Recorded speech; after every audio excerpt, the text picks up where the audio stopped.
जय हिंद everyone, welcome to study with AK. मेरा नाम आदित्य है और आज की क्लास के अंदर मैं आप लोगों को thermal contraction theory of Jefferies के बारे में पढ़ाने वाला हूं। और अगर आप हमारे चैनल पे नए हैं तो मैं आप लोगों को बता दूं, हमारी एक सीरीज चल रही है जिसमें मैं आप लोगों को फिजिकल ज्योग्राफी की बुक जो सविंद्र सिंह सर द्वारा लिखा गया है उसको चैप्टर बाय चैप्टर करके कवर कराऊंगा। और अभी तक हम लोग चैप्टर 10 अर्थक्वेक तक के टॉपिक को कवर कर चुके हैं। प्रेजेंट टाइम में हमारा माउंटेन बिल्डिंग का चैप्टर चल रहा है जो आपका चैप्टर 11 है।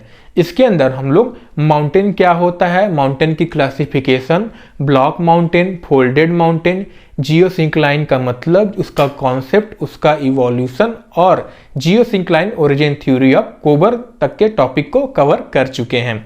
तो तैयार हो जाइए, अपने नोटबुक पेन वगैरह जो भी अपने साथ रखना है रख लीजिए, नहीं भी रखते हैं तो कोई दिक्कत नहीं है। तो इसी के साथ शुरू करते हैं अपने क्लास को बिना किसी और देरी के।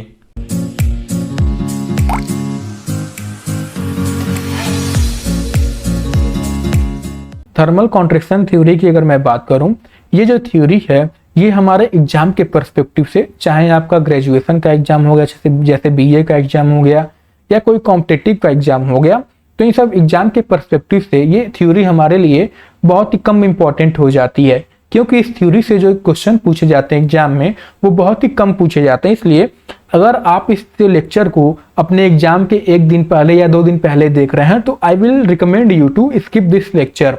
आप सीधे जियोसिंक्लाइन थ्योरी के देख सकते हैं या प्लेट टेक्टोनिक थ्योरी को देख लीजिएगा। इसलिए ठीक है, बट अगर आपके पास टाइम है, आपको लगता है आपके पास अगर टाइम है तो आप इस थ्योरी को जरूर देखिएगा। ठीक है, तो इस थ्योरी की अगर मैं बात करूं तो ये जो थ्योरी थी बेसिकली जेफरी के द्वारा दिया गया था। ठीक है, जेफरी ने इस थ्योरी को बेसिकली अर्थ सरफेस पे जो हमारे मेजर रिलीफ थे जैसे आपके माउंटेन वगैरह हो गए, तो इनके ओरिजिन और इवोल्यूशन को एक्सप्लेन करने के लिए जेफरी ने ये थ्योरी दी थी। पर इनका जो मेन ऑब्जेक्टिव था इस थ्योरी को देने का, ऐसा कहा जाता है, वो बेसिकली माउंटेन सिस्टम के ओरिजिन और डिस्ट्रीब्यूशनल पैटर्न को एक्सप्लेन करने का इनका मेन ऑब्जेक्टिव था। ठीक है, तो जेफरी के हिसाब से जब हमारी अर्थ बनी थी तो वो बहुत ही क्या थी, गर्म थी, प्लस उसका जो रोटेशन का स्पीड था वो बहुत ही ज्यादा था। जेफरी का ये कहना था कि जो हमारा जब अर्थ बना था पहले तो क्या था, उसका टेम्परेचर बहुत ही क्या था, टेम्परेचर बहुत ही ज्यादा था। फिर दूसरा जेफरी का ये कहना था कि जो उसका रोटेशन का स्पीड था, ठीक है, रोटेशन का स्पीड था वो बहुत ही ज्यादा था। यानी कि जेफरी ने बेसिकली मैथमेटिकल कैलकुलेशन करके भी बताया था। उनका ये कहना था कि शुरुआत में हमारी जो अर्थ थी वो लगभग 0.84 आवर की स्पीड पे क्या थी, रोटेट करती थी। पर जैसे जैसे समय बीता तो 2 चीजें हुई। पहला क्या है, इसका टेम्परेचर भी घटता गया और दूसरा क्या था, इसका रोटेशन का स्पीड भी घटता गया। जैसा कि आप ऑलरेडी जानते हो कि हमारी जो रोटेशन है अर्थ का वो एक रोटेशन कंप्लीट करने में वो लगभग 24 घंटे लेती है। पर जब शुरुआत में बनी थी जेफरी के मुताबिक वो लगभग 0.84 आवर में ही अपना एक रोटेशन कंप्लीट करती थी। तो जब ये टेम्परेचर घटा, इसका रोटेशन का स्पीड घटा, तो उसी वजह से बेसिकली अर्थ के अंदर क्या हुआ, कॉन्ट्रैक्शन फोर्स पैदा हुआ। और इसी कॉन्ट्रैक्शन फोर्स की वजह से हमारे जो मेजर रिलीफ्स हैं जैसे माउंटेन वगैरह हो गए, यही बेसिकली इनका फॉर्मेशन हुआ। तो आइए अब हम इनके फॉर्मेशन को, इस मैकेनिज्म को समझने का प्रयास करते हैं, ठीक है, और गहराई से। तो जेफरी के हिसाब से जो हमारी अर्थ थी वो बेसिकली कंपोज थी सेवरल लेयर्स में। यानी कि क्या थी, कई लेयर्स में, जैसे आपको प्याज ओनियन होता है ना, कई लेयर्स में बना होता है, तो वैसे ही जेफरी का कहना था कि हमारी जो अर्थ थी वो सेवरल लेयर्स में बनी हुई थी। पर उसके बाद जेफरी का यह कहना था कि ये जो कूलिंग हो रहा था, ये कॉन्ट्रैक्शन हो रहा था, ये अर्थ सरफेस से लेके लगभग 700 किलोमीटर के डेप्थ तक ही केवल इसका क्या हो रहा था, कॉन्ट्रैक्शन और कूलिंग हो रहा था। उसके नीचे आपका क्या था, टेम्परेचर ज्यादा होने की वजह से वहां पे आपका ज्यादा प्रभाव नहीं पड़ रहा था इस कॉन्ट्रैक्शन, इस कूलिंग का।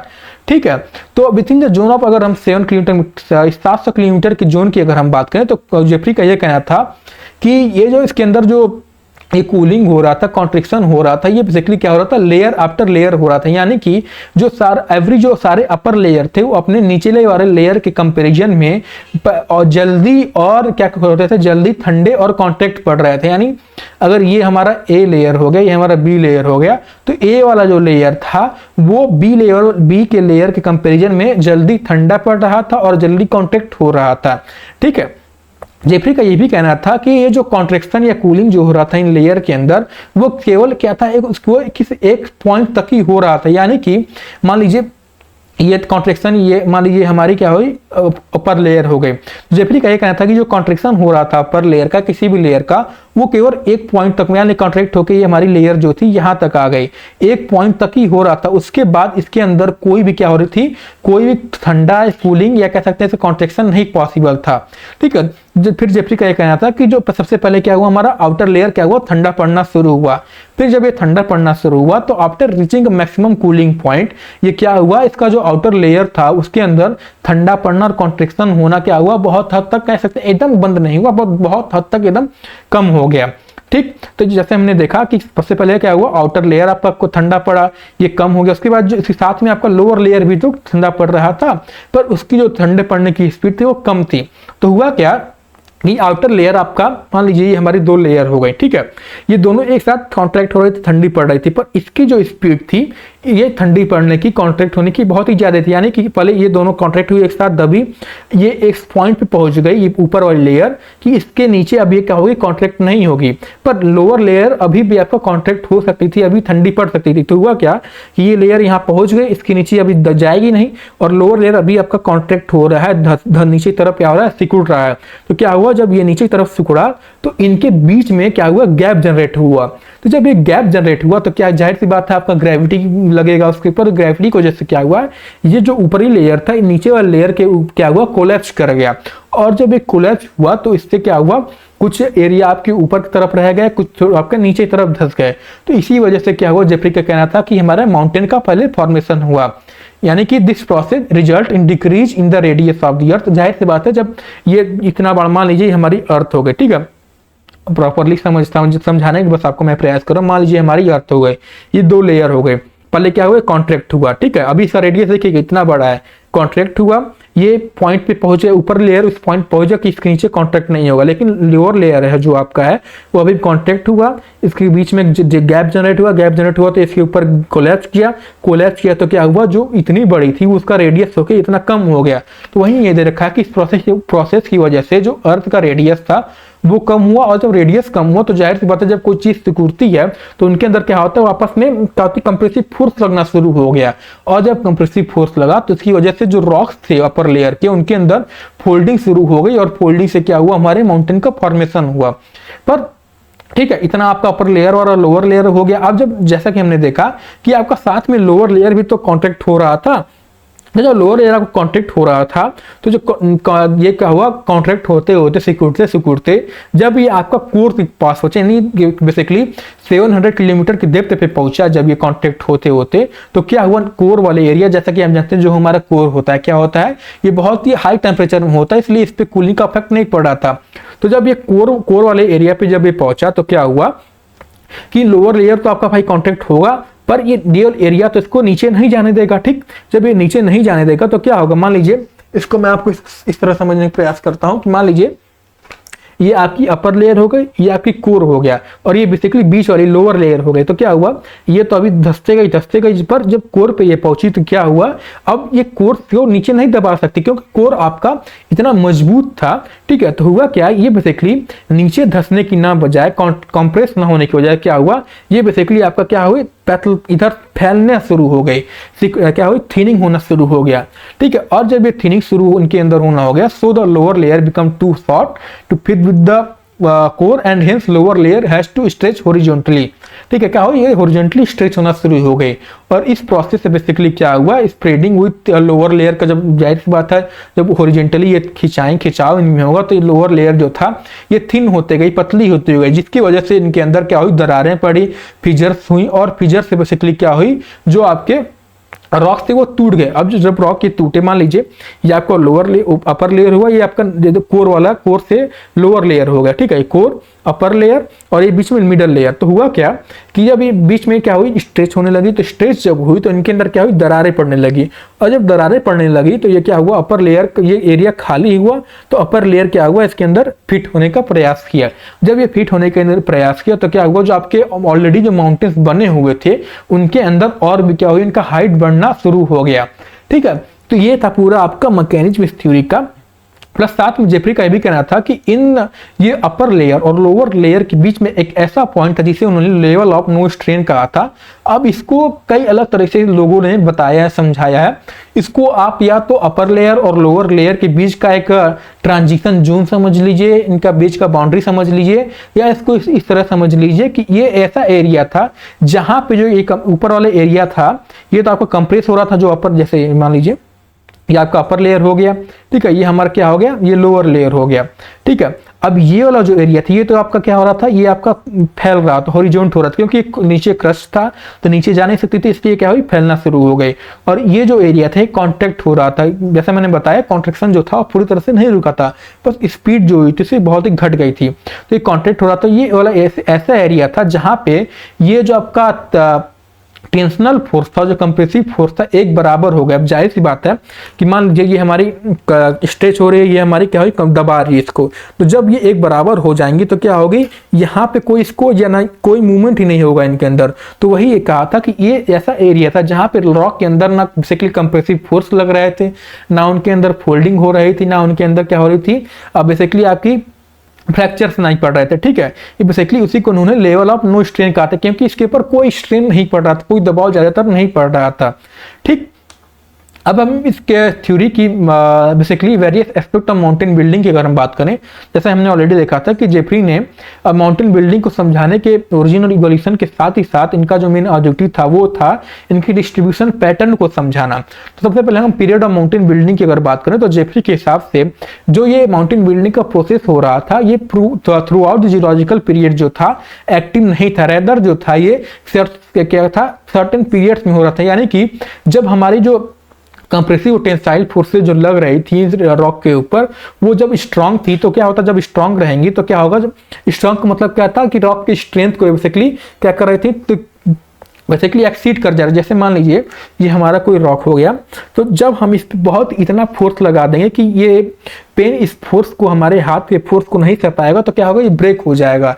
या कहेंगे इसको, मान लीजिए हमने क्या लिया, इस पर हमने फोर्स लगाया, हल्का फोर्स लगाया, इसमें कोई चेंज नहीं हुआ, लेकिन जब हम इस पर बहुत ज़्यादा फोर्स लगा देंगे या कर देंगे तो क्या होगा, इनके अंदर चेंजेस आना शुरू हो जाएंगे। तो हो क्या रहा था कि जब ये कंप्रेसिव फोर्स, टेंसाइल फोर्सेस बहुत ही ज़्यादा लग जा रही थी, स्ट्रांग रह रही थी, तो माउंटेन बिल्डिंग का प्रोसेस शुरू हो जा रहा था। लेकिन जब ये फोर्सेस हमारी क्या बीच बीच में हमारी फोर्सेस कई बार क्या हो रही थी, ये वीक पड़ जा रही थी।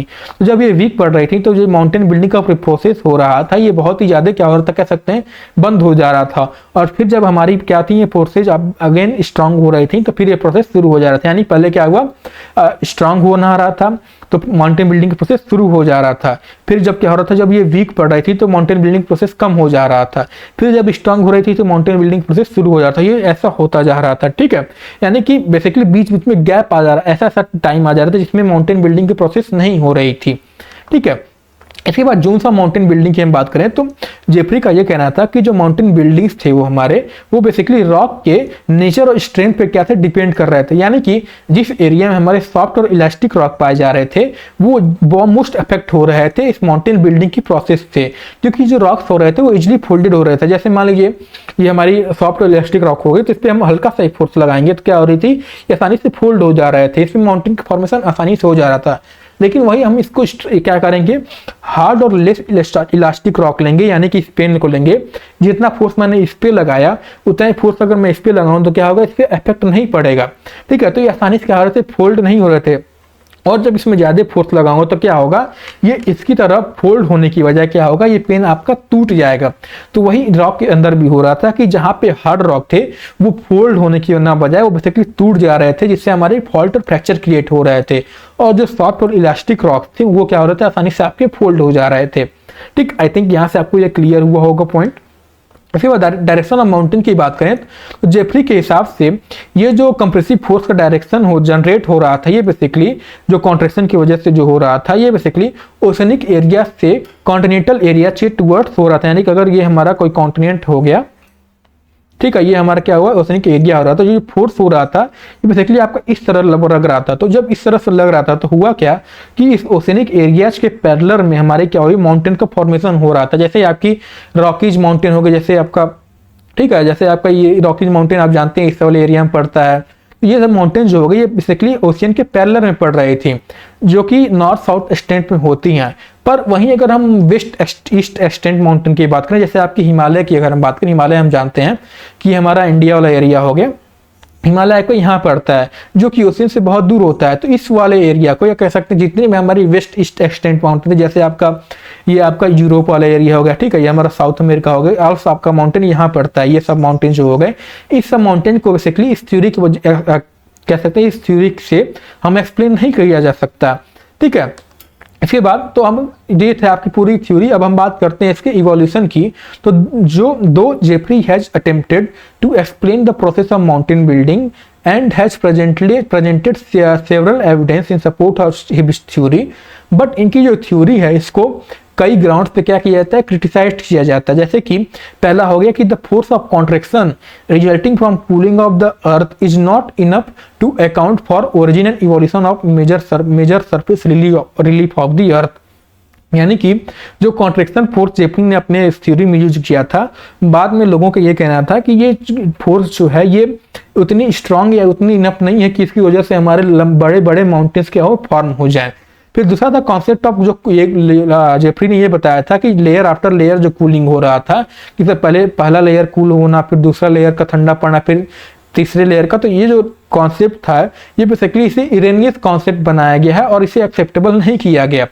फिर तीसरा था कि जैसा हमने अभी शुरुआत में देखा था कि जेफरी ने कहना था कि जो कॉम्प्रेसिव कॉन्ट्रैक्शन हो रहा था दो वजह से हो रहा था, पहला कूलिंग की वजह से और दूसरा इस अर्थ के जो रोटेशन की स्पीड थी उसके घटने की वजह से। तो ऐसा कहा गया कि जो ये रोटेशन की स्पीड थी इसकी चेंज से ऐसा कहा गया कि माउंटेन बिल्डिंग पे कोई प्रभाव नहीं पड़ता है, ठीक है। इस ग्राउंड पे भी इसको क्या किया, क्रिटिसाइज किया गया। चौथे की अगर हम बात करें तो देखिए जेफरी के हिसाब से जो हमारी कंटिनेंट थी या हमारी जो ओशियंस थी, they should have uniformly distributed as earth was contracted from all side. But present pattern हम ये देखते हैं कि जो present there is uneven distribution of continent and ocean. यानी कि जेफरी क्या कहना था कि जो इस थ्योरी इसका लाइन का बेसिकली ये कहने मतलब है कि जेफरी ने ऐसा कहा था कि जो कॉन्ट्रैक्शन हो रहा था वो पूरे अर्थ सरफेस पे हो रहा था। तो पूरे अर्थ सरफेस हमारी हर जगह माउंटेन पाए जाने चाहिए, हर एक एरिया में माउंटेन पाना चाहिए। पर प्रेजेंट टाइम हम जैसा देखते हैं कि हर एरिया में बेसिकली हमारे माउंटेन नहीं पाए जाते हैं, ठीक है। इसके बाद ये कहना था कि अगर हम चलिए मान भी लेते हैं कि ये फोर्स ऑफ कॉन्ट्रैक्शन की वजह से माउंटेन का फॉर्मेशन हुआ था, तो फिर लोगों का ये कहना था कि कॉन्ट्रैक्शन की वजह से जो माउंटेन का फॉर्मेशन हो रहा था वो बहुत ही बड़े बड़े माउंटेन का फॉर्मेशन नहीं हुआ होगा, बल्कि सिर्फ छोटे छोटे माउंटेन का फॉर्मेशन ही इससे पॉसिबल था, ठीक है। उसके बाद छठवां ये था जो आखिरी हमारा था evolution. According to this theory there should not be any definitive distributional pattern of mountain as they may be formed everywhere because all part of earth crust experienced contraction, but contrary to these mountains are found in certain pattern along the margin of continent extending either north southward or westward eastward। यानी कि मतलब ये हुआ कि जैसा कि हम देखते हैं हमारे जो माउंटेन्स होते हैं वो सिर्फ हमको क्या करते हैं, ज़्यादातर हम माउंटेन्स को बेसिकली नॉर्थ साउथ या ईस्टवर्ड डायरेक्शन में ही, वेस्ट और ईस्टवर्ड डायरेक्शन में ही ज़्यादातर पाए जाते हैं। पर अगर ये कॉन्ट्रैक्शन थ्योरी से जेफरी के मुताबिक बना था तो इनका कोई ऐसा स्पेसिफिक डिस्ट्रीब्यूशन तो नहीं होना चाहिए था कि ये सिर्फ एक ही डायरेक्शन में, इस डायरेक्शन में या इस डायरेक्शन में क्यों पाए जाते हैं माउंटेन, ऐसा तो नहीं होना चाहिए था। किसी भी ऐसे डायरेक्शन में, ऐसे डायरेक्शन में, ऐसे डायरेक्शन में, किसी भी डायरेक्शन में माउंटेन हमारे पाए जाने चाहिए थे, पर ऐसा हम प्रेजेंट टाइम में देखते हैं ऐसा नहीं होता है, ठीक है। तो ये था आपका पूरा ओवरऑल ये जो माउंटेन बिल्डिंग का थ्योरी था। अगले क्लास में हम लोग बेसिकली अगले क्लास में हम लोग बेसिकली स्लाइडिंग कंटिनेंट थ्योरी पढ़ेंगे डेली का, और हुम्स का जॉनली कॉल प्लेट टेक्टोनिक थ्योरी। आपकी जो बाकी की जो थ्योरी बची हुई है वो हम आपको अगले क्लास में पढ़ा देंगे, ठीक है। तो आज एक इस लेक्चर को देखने के लिए बहुत ही धन्यवाद। अगर आपको कोई भी डाउट हो, कोई भी क्वेश्चन हो तो उसे पूछना ना भूलें, और हमारे चैनल को अगर आपको ये लेक्चर पसंद आई हो तो इसे सब्सक्राइब करना, लाइक करना और शेयर करना ना भूलें। और साथ ही में मैंने एक टेलीग्राम चैनल बनाया जिसका ये जो QR कोड आप यहाँ देख सकते हैं। इस चैनल पे मैं जो PDF रहेगा इस लेक्चर को वो प्रोवाइड करा दूंगा, प्लस साथ में जैसे जैसे मैं आपको लेक्चर प्रोवाइड करता हूँ तो उस लेक्चर से जितने भी आपके MCQ बनते हैं वो मैं आपको वहीं पे टेलीग्राम चैनल पे अपलोड कर देता हूँ। यानी कि इस लेक्चर को आप इसे देख के या अपनी बुक से इस टॉपिक को पढ़ के आप उस टेलीग्राम चैनल से क्वेश्चन सॉल्व कर लेंगे तो आपको ये कन्फर्म हो जाएगा कि आपको कितना समझ में आया, आपने कितना पढ़ा, ठीक है। तो मिलते हैं आप लोग अगले क्लास में। जय हिंद।